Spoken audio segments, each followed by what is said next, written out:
ในวันที่ฟ้ากำลังโกรธเสียงร่ำไห้ของผู้คนดังขึ้นไปถึงสวรรค์เหล่าเทพกำลังประชุมเพื่อหาวิธีช่วยโลกจากเงามืดแห่งความอธรรมณเมืองเกงจิวคำอธิษฐานของผู้หญิงผู้หนึ่งกำลังจะเปลี่ยนชะตาแผ่นดินไปตลอดกาลนางอินซือภรรยาของแม่ทัพหลี่จิ้งแม้มีลูกชายแล้ว2 คนแต่หัวใจยังปรารถนาบุตรอีก1นานมาแล้วในปลายสมัยราชวงศ์ซางเมื่อมนุษย์ตกอยู่ใต้เงาแห่งความอธรรมโจอ๋องกษัตริย์ผู้โหดเหี้ยมครอบงำโลกด้วยความโกรธเกรี้ยวและความชั่วร้ายเสียงร่ำไห้ของผู้คนดังขึ้นสู่สวรรค์จนเหล่าเทพต้องประชุมหารือหาหนทางช่วยเหลือโลกที่ใกล้ดับสูญณเมืองเกงจิวชายแดนทางใต้ของอาณาจักรซางแม่ทัพหลี่จิ้งผู้ซื่อสัตย์ในคุณธรรมและภรรยาผู้เปี่ยมเมตตา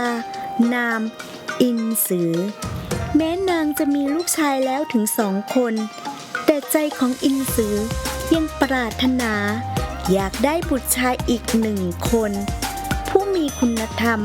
และพลังอันยิ่งใหญ่เพื่อช่วยฟื้นฟูแผ่นดินที่กำลังตกต่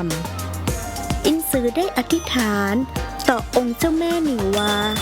เทพีผู้สร้างมนุษย์และปกปักรักษาโรคขอเพียงได้บุตรชายผู้หนึ่งผู้เป็นแสงแห่งคุณธรรมในยุคมืดนี้เจ้าแม่หนิวารับฟังคำอธิษฐานนั้นและประทานเทพดวงจิต1ลงมาอวตารในครรภ์ของอินซือนับเป็นวาระแห่งฟ้าลิขิต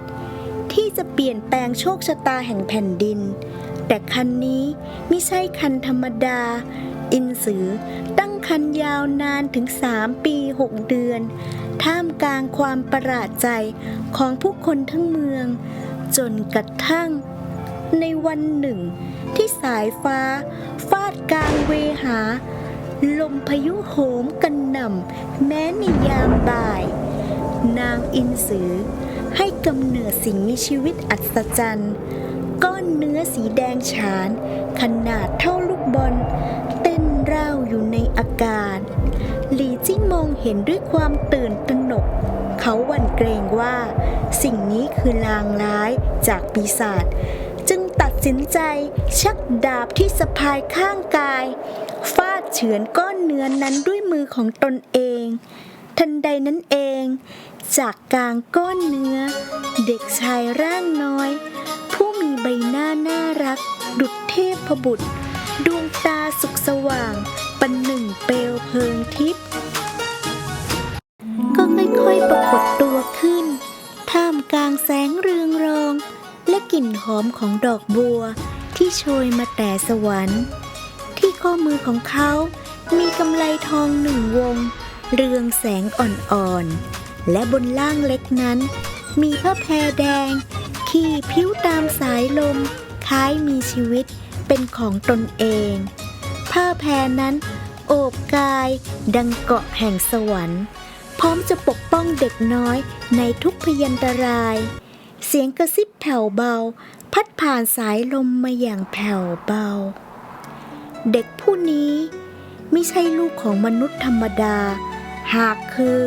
ผู้ที่สวรรค์เลือกให้ลงมาพลิกฟื้นแผ่นดิน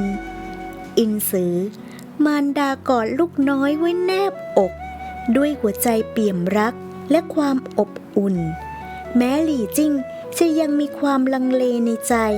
แต่เมื่อสบตากับดวงตาอันบริสุทธิ์ของเด็กน้อยเขา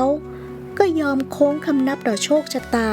แห่งสวรรค์ด้วยความเคารพพวกเขาตั้งชื่อเด็กน้อยผู้นี้ว่านาจาเทพบุตรผู้ถือกำเนิดจากบัวผู้ถูกกำหนดมาเพื่อแบกรับภารกิจยิ่งใหญ่นำแสงแห่งคุณธรรมกลับคืนสู่โลกที่เต็มไปด้วยอธรรมและความมืดมิดโดยไม่มีใครล่วงรู้ว่า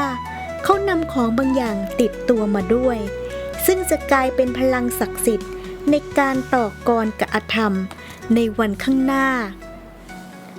ติดตามต่อไป EP 2 พลังแรกของนาจาถ้านิทานของบัวเสียงฟ้าทำให้คุณยิ้มนิดๆกดติดตามไว้คราวหน้าจะเล่าให้ฟังอีกนะคะ